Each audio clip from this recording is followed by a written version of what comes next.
Good evening, guys. I'm Chris, and welcome back to this Wednesday's episode of Rift Amps. Before we get going, I do apologise. This video is slightly longer than usual. We're at, about 55, 56 minutes long, I think. So I do apologise, it's a bit longer than usual, but some of you like that. So there you go. Let's get going. A very nice silver plate Fender Pro Reverb drip edge.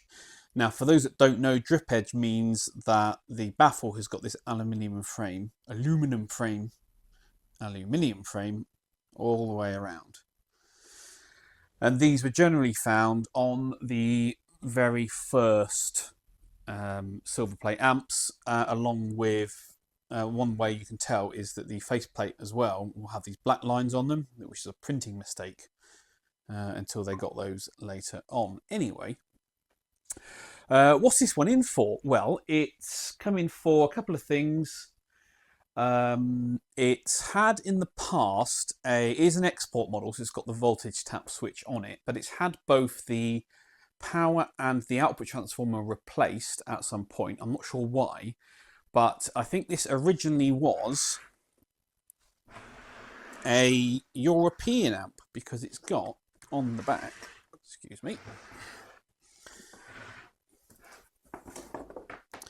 a European plug. I think it was originally a European amp.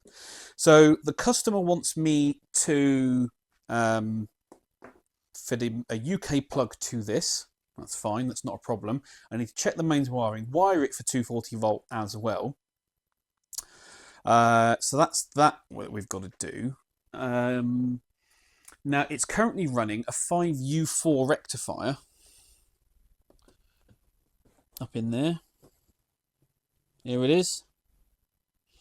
And these should be running a GZ34, but the transformer that's in it is a dual secondary, and he actually likes the sound of the lower B plus in this amplifier, and he's keen to keep that. So we'll just check it and bias it as required, make sure it's all okay. Give it a service if required. And the other thing was, like the Ultra Linear Pro Reverb, it's got the same distortion on the tail of notes on the second channel, so we need to investigate that as well. This one looks like it's had, well, it doesn't look like, it has had 2 replacement speakers. Jensen, that's a Neo Jensen there, and that looks like an Alnico. Yep, that's true, that's correct. Very cool. Yeah, overall it's in quite nice condition. Serial number is A10309. Overall, very nice condition. It's got the tilt back legs. Very nice indeed. So I'm going to pull this chassis out, give it an inspection, as we always do, and then we can make a plan for the work. Okay, Q&A time. The sun is out. We've had, today's Monday, over the weekend, Storm Bert hit the UK and caused absolute chaos. I have never seen so much rain in the space of 2 days. It did not stop, and it was heavy, flooding everywhere, absolute chaos. Just bizarre weather at the moment. And then today the sun is out and it's been blue skies all day, absolutely beautiful. So I'm enjoying sitting here at the bench, enjoying that lovely wintry scene out there. Cold sunny days are great, right? Anyway, Q&A time. Lots to do, lots to talk about. So midnight hour, I think this is the first time you've asked a question, so thank you very much. He said, were the speakers brand new or broken in? A lot of new speakers sound a bit spiky and then mellow with age. The speakers that we were trying were all brand new out of the box. Now, the reason we did that and didn't break them in before we made the decision is because we're not going for the fine details just yet. We are ensuring that we're in the ballpark, right? So the way we did it, we loaded a 2x12 cabinet up, had 2 speakers in there, and Ainsley would play them, blind play them, so he didn't know which was which. We had them on a switcher box so he could switch between them on the fly. And we did winner stays on, so we tried both of them, and whichever one he liked the best stayed on. I swapped another one in, he tried them again, and eventually we ended up with one speaker that stood out more than the rest. If you were comparing two very similar speakers, which these were 5 different Celestia models that were vastly different from each other. But if you were doing, you know, kind of checking for the nuances and the fine detail, then you would go further. Now, a lot of people say yes, you should test speakers once they're broken in. Absolutely, not disagreeing with that at all. But a brand new speaker and how a speaker sounds when it is brand new out the box is how the customer will first perceive that amplifier. So you have to make sure that the speaker that you choose sounds good straight out the box, unbroken in, right?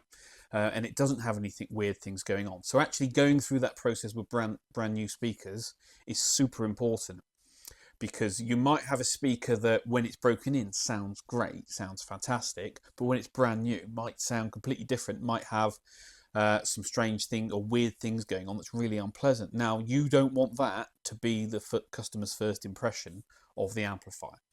And yes, you can try and break things in, but you can't. Some speakers will require 50 hours of playing to break in. Of loud playing as well, and sometimes it's not possible to do that.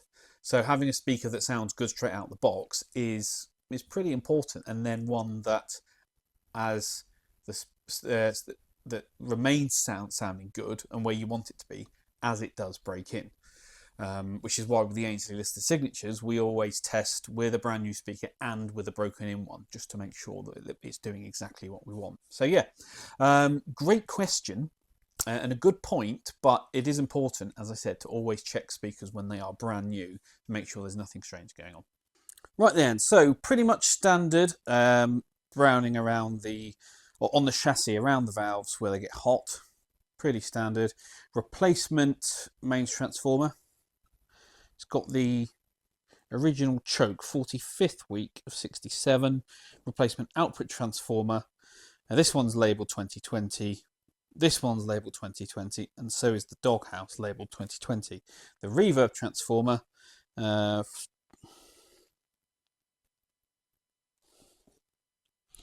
week of 69.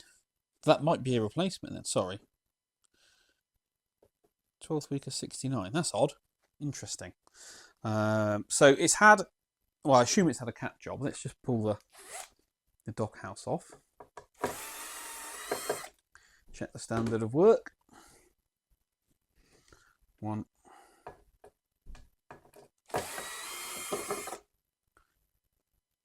2,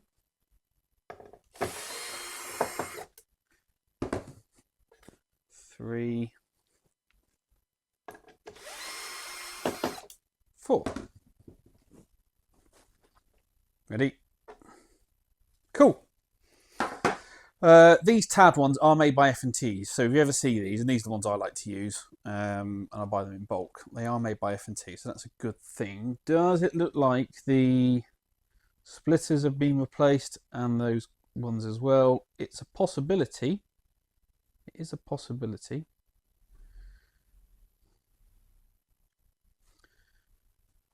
But yeah, that's quite a good job. Happy with that. Okay, let's flip this thing over. The 5U4, as I showed earlier. Let's flip it over. We'll have a look. Mr. Groove says, "Hi Chris, previous customer, and I've enjoyed binging your videos this week." Thank you very much. I have a question regarding capacitors, please. There's a lot of nonsense and smoke and mirrors about capacitors online, but nonetheless, I notice you like using the F&Ts. I've also read somewhere that their quality recently has dipped and they aren't what they once were. What are your thoughts? So first of all, I've not noticed a dip in quality in F&Ts. I've noticed that they've changed some of their lineup, but that's a different thing.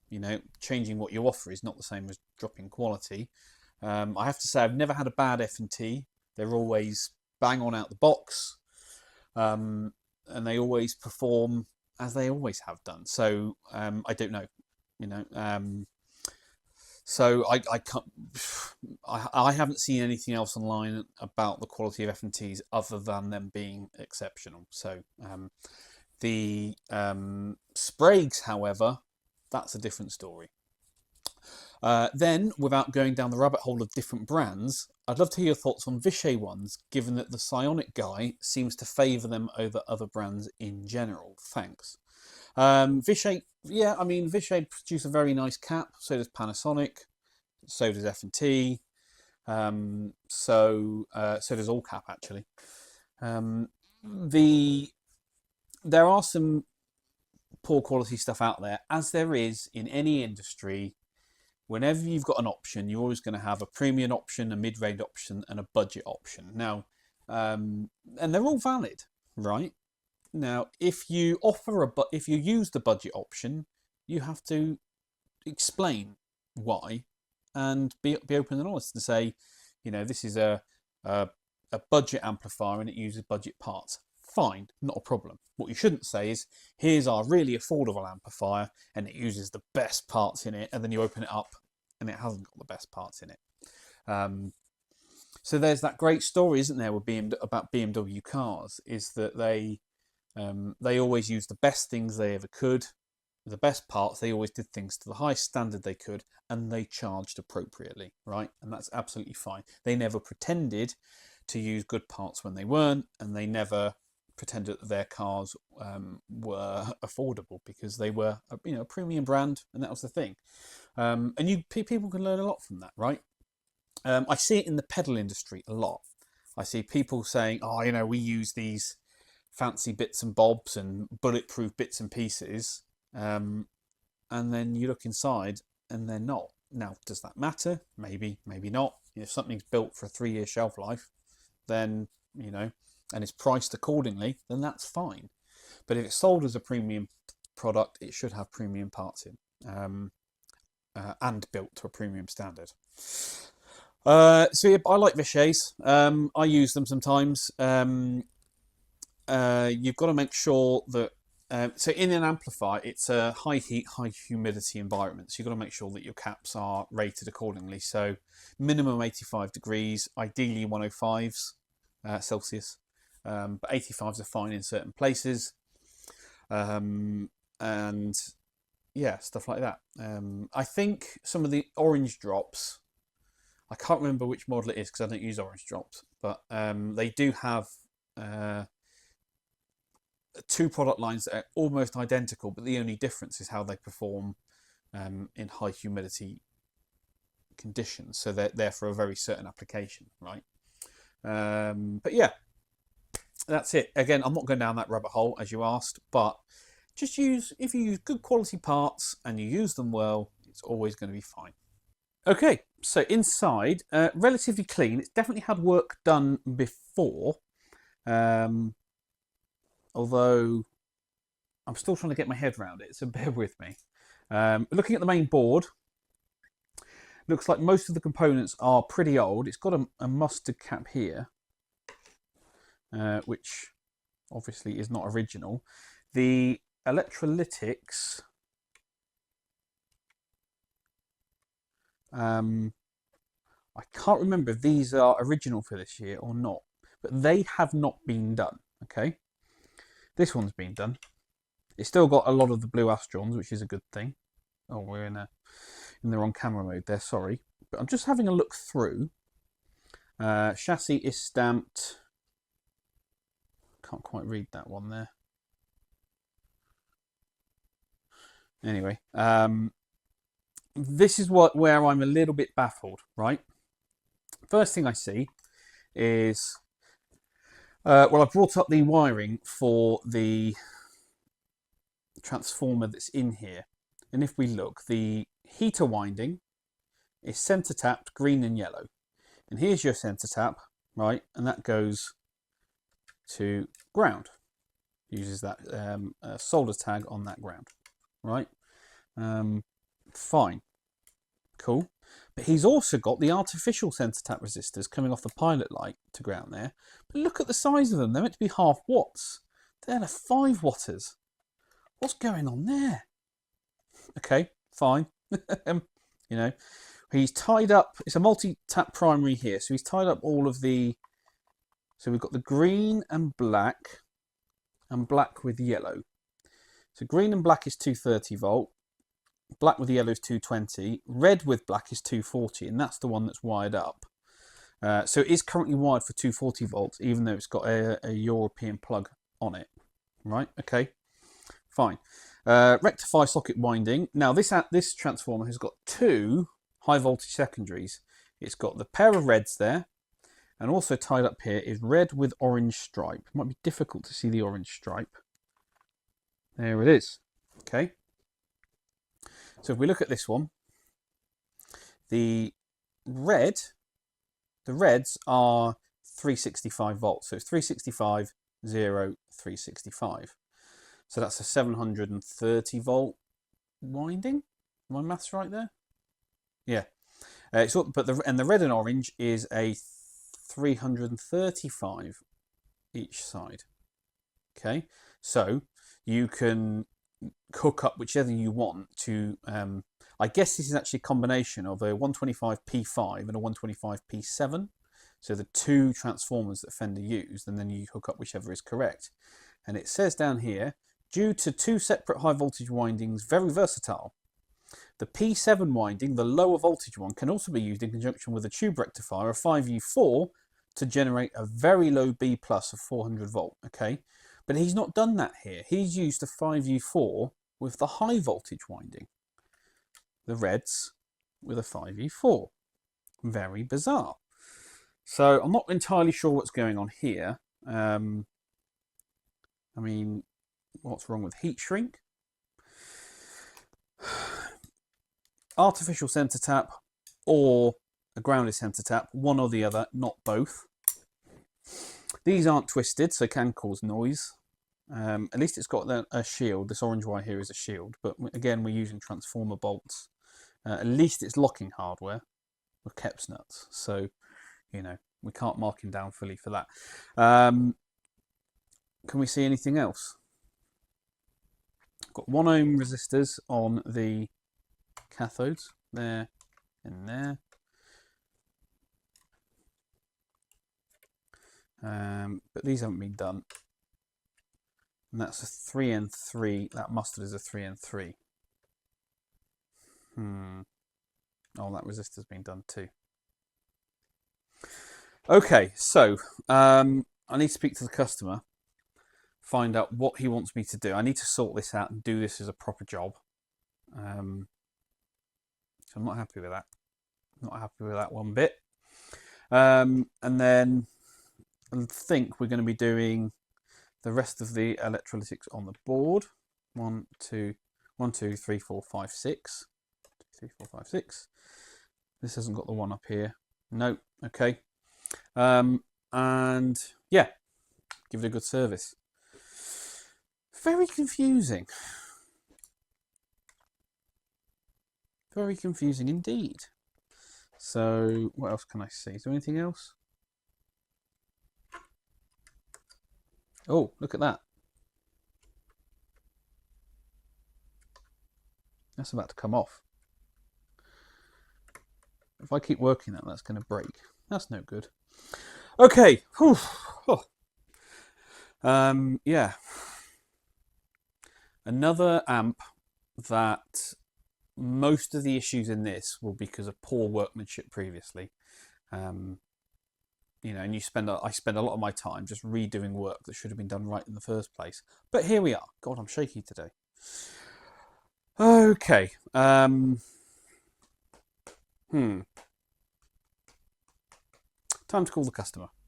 Bob Peters says, "Hi Chris, thanks for a great channel, which I've recently discovered." Well, welcome. I see you adding screen resistors on output valves to drop screen voltage below anode voltage.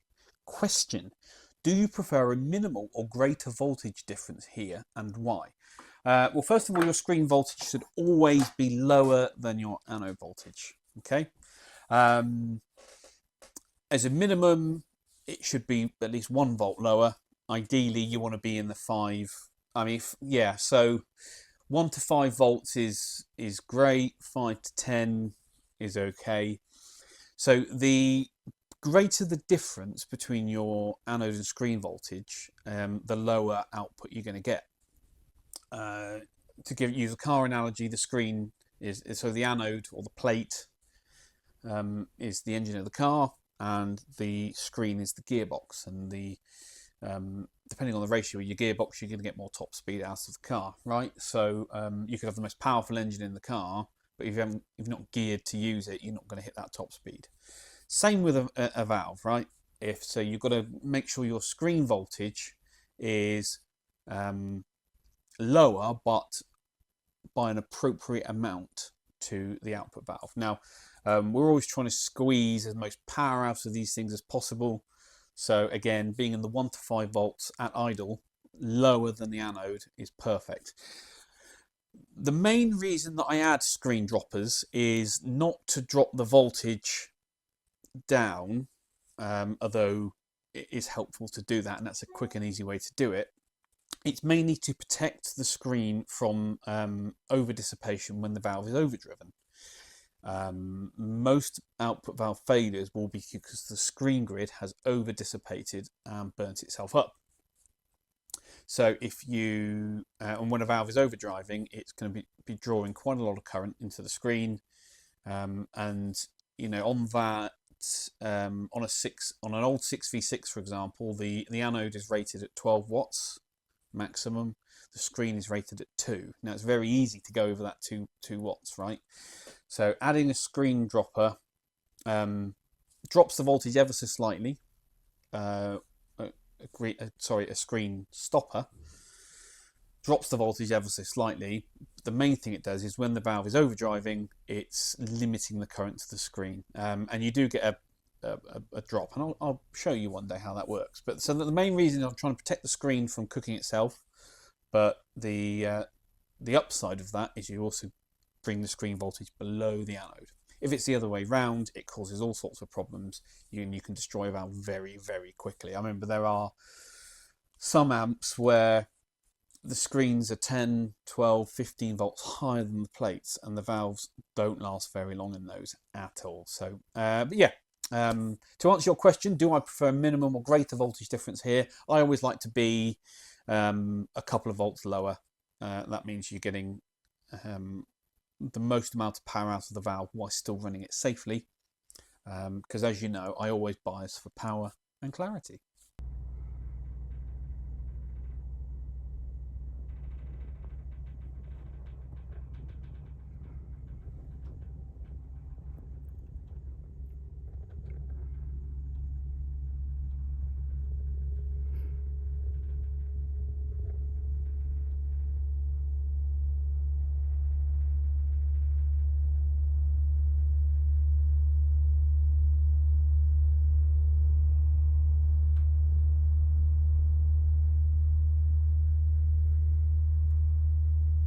Tone Consultant says, where have you been all my life?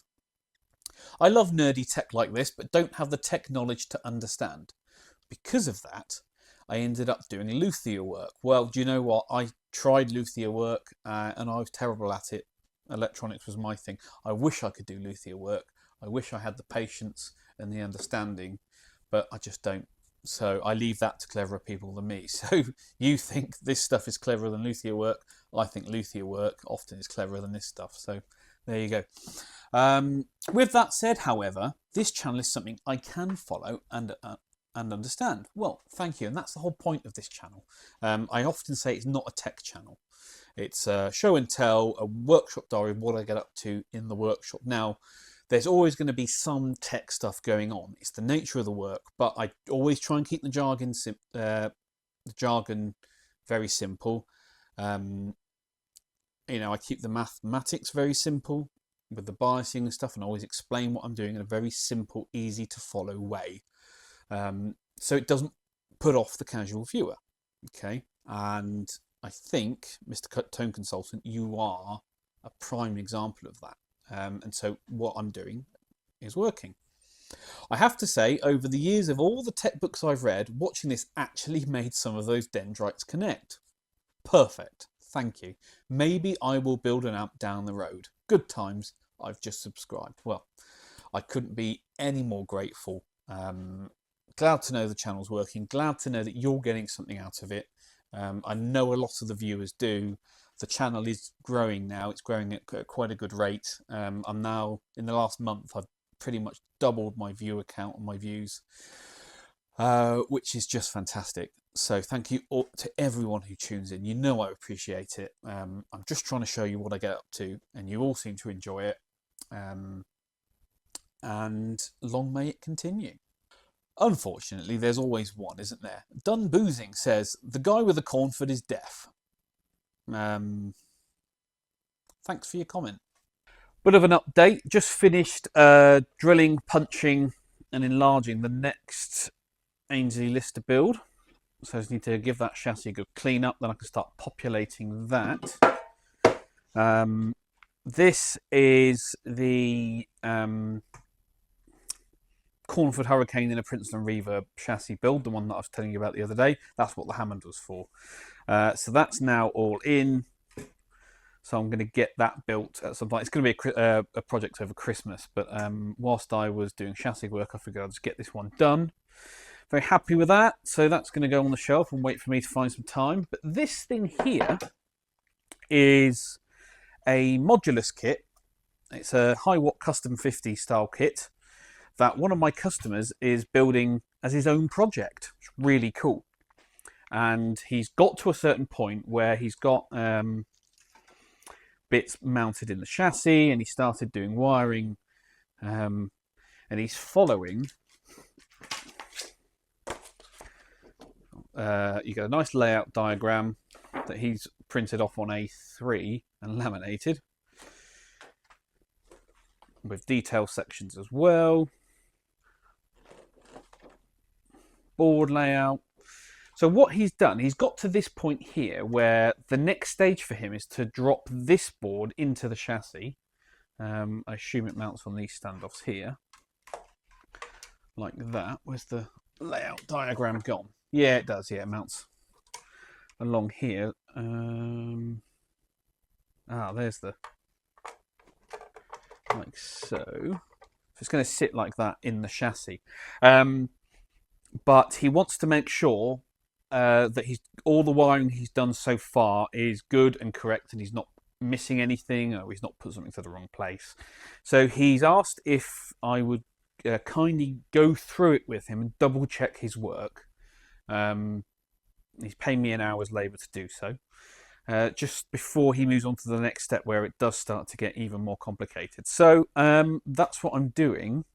So I'm going to crack on with this first thing tomorrow morning. Just go through it, just double check everything, make sure there's no obvious mistakes, check all the components are in the right place on both boards and the sockets, and make any suggestions to him if there is anything he can do better. I mean, look at the underboard wiring, that he's used some hot glue there, and it looks like he marked out onto the board with pen where the wires are going to go first. So he's been quite sensible with this and sorting things out. First thing I spot immediately is his safety earth. It's just bare bus wire. That needs to be wire that's this colour actually, from your earth pin to chassis. Actually, it's from the chassis to earth pin. So that's going to need to be done properly. But apart from that, I'm just having a look through. You see, he's grounded the cathodes of the output valves. But really, you want to put some 1 ohm resistors in there. So things like that, you know, double check his work, make some improvements. But this thing looks great. Let me just flip the chassis over and show you the transformers. Here we go. So massive transformers, and as you know, Modulus is now making his own transformers as well, and they're really well built. I'm a big fan of his work. Got his 4 can capacitors there. Got the shield here between the output valves. That's your output transformer. Again, a very nice unit. You know, all proper hardware. This is a great kit. Belt and sockets. I'm massively impressed with these. And you know, Modulus even does the face plates as well. Looking good. So yeah, I just thought I'd show you that. I thought you might find it interesting. So I'm going to go through it, just double check the guy's work. Best way to do that is I'll print another one of these off, and then I will go through and check each wire and each component, mark them off, either with a highlighter or just a tick, just so I know what I'm going through, and then, you know, I can make suggestions on it too. But isn't that cool? Okay, some of you will know that for Black Friday this week, so this video is coming out on Wednesday, Black Friday on Friday, of course. I wanted to do a run of 1 watt JCM 800 heads, small box heads, 2 inputs, preamp, master, treble, middle, bass, present. So just like the originals in head format.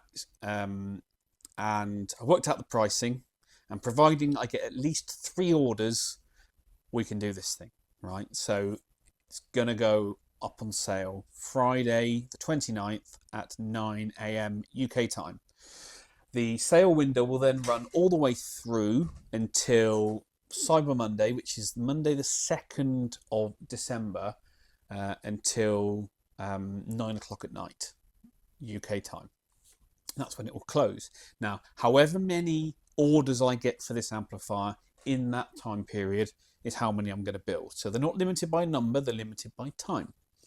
After that cutoff date, you can't get one. They're done. So no excuses. I'm giving you enough warning. British-made transformers, British-made cabinet, British-made chassis, built exactly the same way as I build all of my other amplifiers. It's going to have an 8 ohm output and a 16 ohm output, so you've got your options there. I'm not doing a combo, so don't ask. Just the head. The only way I can do it is to buy everything in bulk. And I've got to do at least 3 to get the price where I want it to be. Speaking of the price, I'm happy to announce that the price will be £1,250 plus VAT here in the UK, which makes it a nice round £1,500. If you're not in the UK, if you're in the EU or anywhere else in the world, you don't pay UK VAT, so your price is £1,250. Everyone, however, will pay shipping on this, and shipping is calculated at checkout depending where you are in the world. So we're going to do these on a first come, first served basis. So the first person to order one gets theirs built first, then the second, then the third, then the fourth. If you and you delay, you're only going to be further back in the queue and you've got to wait, right? The first one will be delivered roughly 12 weeks after order. It will be in the new year, okay? So you're not going to get it for Christmas, just the way it is. These are still hand-wired amplifiers that I've got to build, and you do not want me to rush them. You want me to do an extremely good job, as I always do, and deliver the best possible product. So I'm calling it the 1-800. It's going to be black Tolex, gold piping, gold plates, gold knobs. You know the look. It's going to have the Rift badge on it. I haven't decided whether we're going to hang the chassis from the ceiling like I normally do, or put them on the floor. I will make that decision. You don't get to decide, I'm afraid, but I'm going to make a decision on that. I've spoken to a transformer company. They're going to make the transformers for me,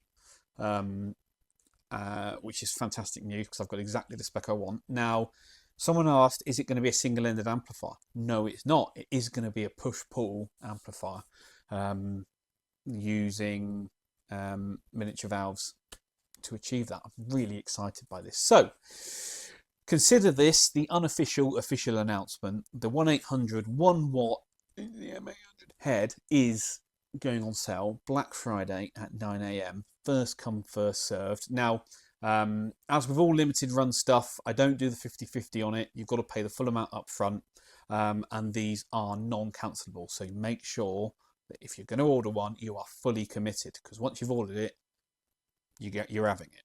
Right? Okay, good news. Can't wait to do these. I'm so excited. I did the chassis layout earlier.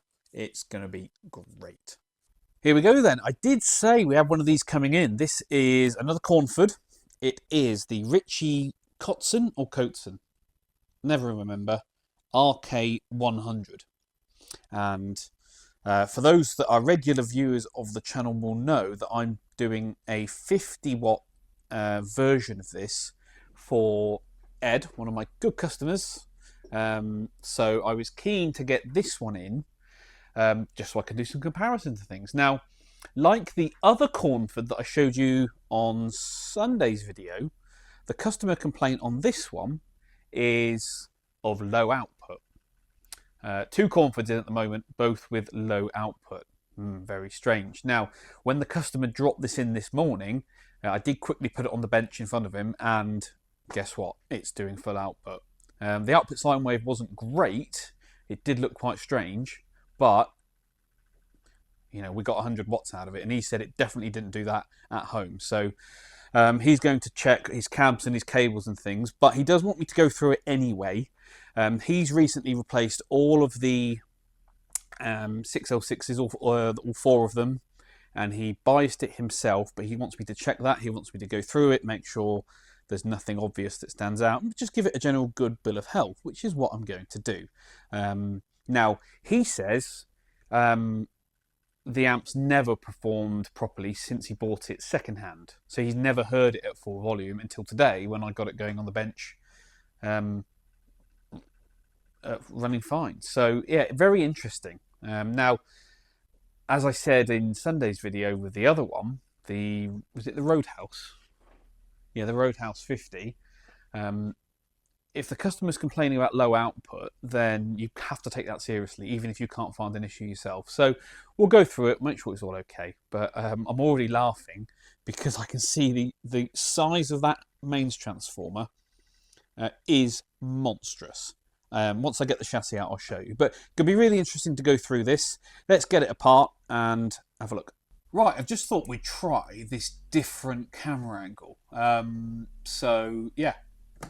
If you like it, give me a thumbs up. If you don't like it, don't give me a thumbs up. All right, but we'll try something different. I've got this overhead camera mount that I use for the overhead shots, and I've just been messing around with the positioning of it and stuff. And in selfie mode, camera mode, I can actually get some quite cool angles. So I'm going to try a few of these out over the next couple of videos, see if they add something or give you a different perspective about what's going on.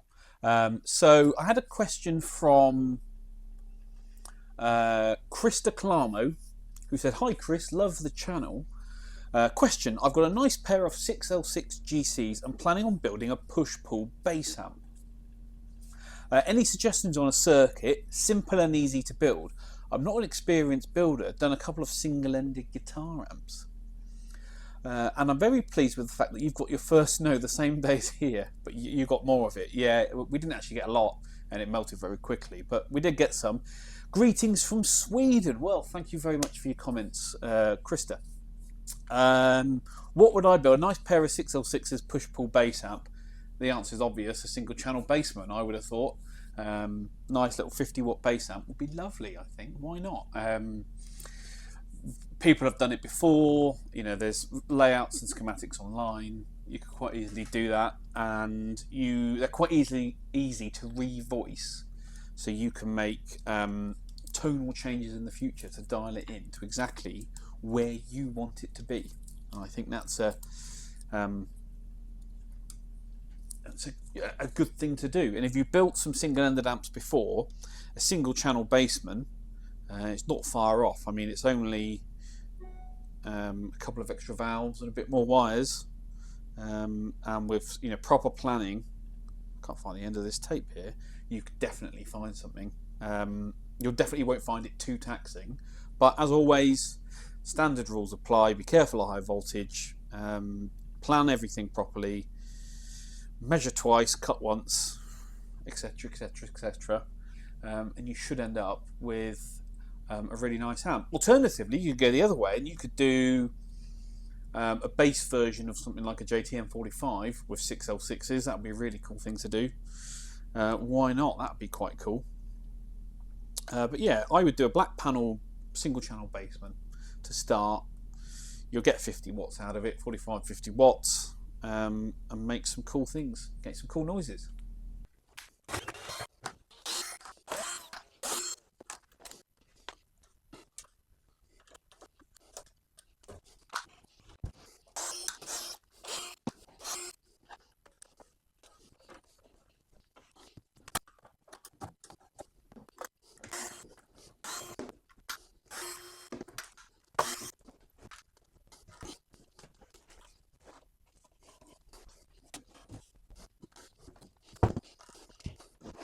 apologies, I misspoke. I thought the customer said it was 6L6s, but it's not. It's EL84s in this. Maybe it had 6L6s in before, and he's now fitted EL34s and then biased that accordingly. So I want to show you the size of this transformer. If I show you the one on the Roadhouse, it's got a what's that? 1.5 inch stack on there. Oops. And this one, 2 inches, and this thing overall is about 5 inches wide. It's crazy. What's the size that way? About 4.5, isn't it? 4 3/8 maybe. But yeah, huge. And I tell you what, you can really feel the weight of this thing. Oh, I can't even lift that up with one hand. Anyway, yeah, very cool. So it's got JJ can capacitors. No choke, which is correct because remember the schematic, the one that's online, neither has one. 4 output valves and then 1, 2, 3, 4 preamp valves. And if you look, this shield hasn't been put on correctly because the top of the valve is not in the center of the spring. And if you're not careful, that can break off. Got to sit like that. That one's okay. So's that one. So's that one. Right, let's flip it inside and have a look. And finally, Dr. Sound says, Mr. Chris Rift Amps, if I had an amplifier, 2 channels, 4 EL84s, clean and dirty, I assume that's the 2 channels, no fuss, no muss, that I loved, but it is all PCB mounted components, how hard would it be to toss the board, that's the easy bit, and to make it point-to-point / hand-wired with a turret board or eyelet board? Using the same rather large roomy chassis, same transformers, just a conversion for gigability and reliability. How hard would that be? It depends how complex the circuit is, to be honest, and it depends on your own ability. To be honest, that's where I would say, is this something you would like to do? Me? Could you do it? Would you attempt it? Can you guesstimate a very rough estimate to complete this type of project? Thank you in advance. Would I want to do it? Probably not. I mean, maybe. Problem is, I'm not exactly short for work, right? I've got a very long lead time on some amps, a long lead time on others. I've got a huge repair queue. I'm not starving for work, so I'm only taking on stuff like that really excites me. So could I do it? Yes. Would I want to do it? No, probably not. Would I attempt it? I mean, it depends what it is. Again, it depends what the circuit is. Depends what the circuit is. Can you guesstimate a very rough estimate to complete this type of project? Well, I charge £60 an hour. Okay. You know, and something like that will be charged time taken. So if it took me 10 hours, that'd be 600 quid. If it took me 20 hours, that's 1,200 quid. You get the idea. So I mean, something like that, again, without seeing a schematic or knowing how complex it actually is, it's difficult to say what the cost would be. Even if I would agree to take it on at all. As a rough idea, my custom amplifier starts at £2,500 plus sales tax plus VAT, right? So, and you're borderlining on a custom build at that point. So, yeah, you're kind of looking along those points. It's going to cost you a pretty penny. Often it's cheaper to sell that amp and buy the one you want in the first place. But yeah, that's a how long is this piece of string question, to be honest. But I mean, can it be done? Yes. Is it going to be expensive? Yes. Would I want to do it? Probably not. Here you go then. So it's got a shield and plate on the bottom of the chassis because the cabinet itself doesn't have any shielding on there. So they've decided to spend some money and do a Faraday cage this way. Can't complain about that. Right.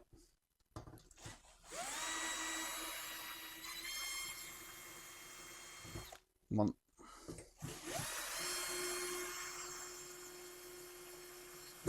Two.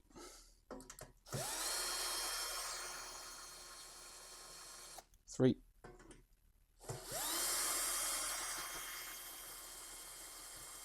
Four.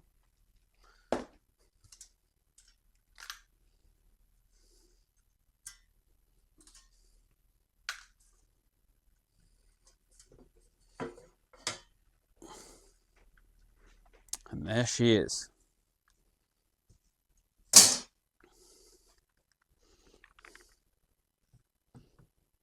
Built by Martin Kidd, 18th of January 2005. Now, what's interesting is this is serial number 40, but according to a letter the owner has from Martin Kidd, it was the 19th one that Martin built. I'm not sure how that works out, but there you go. So, classic Martin Kidd amp layout and design. Loads of space, loads of real estate, and everything laid out and separated in a really neat fashion. Big fan. So the only thing I don't like is the radio electrolytics that he always did, but that's just a preference thing. Chopstick.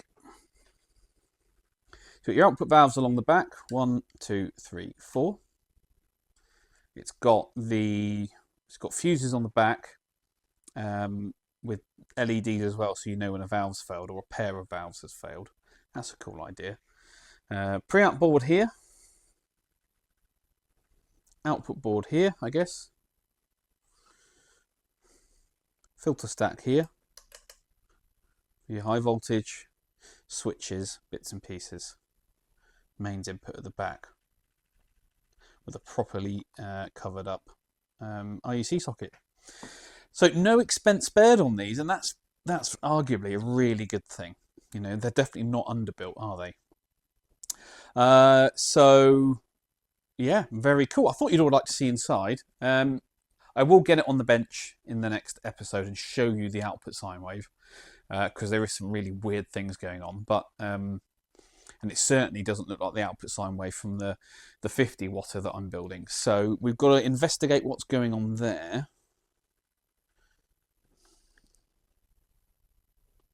Oh, looks really nice. Joy to work on. Okay, so not everything in this business is fantastic. As any business goes, you always get good days and you get bad days. You get good things that happen and bad days that happen. And you guys know, quite often I like to tell you about the bad stuff that happens.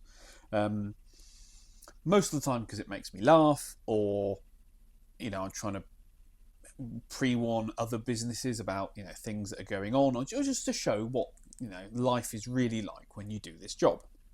Now, this is a customer-facing job, so I'm dealing with members of the public, right? I'm not dealing business to business, although I do have business customers. Most of my customers are members of the public, and I'm dealing with them directly, and that always, you know, brings with it its own challenges, its own rewards as well, but mainly its own challenges, right? Now, when I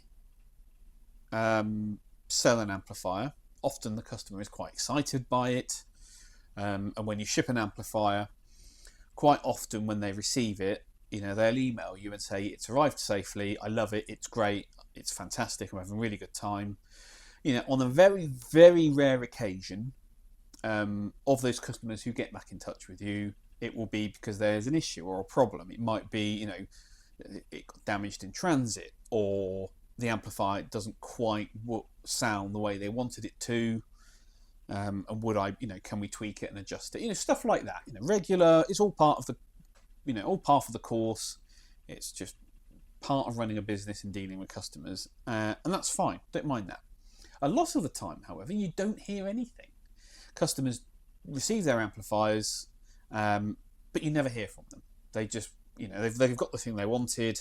Maybe they're not a communicative type, or whatever it is, and they've got the amp and they play it, and and that's it. And it happens quite often. You know, I would say easily 30–40% of customers who buy an amplifier or a pedal from me, I don't hear from after the fact.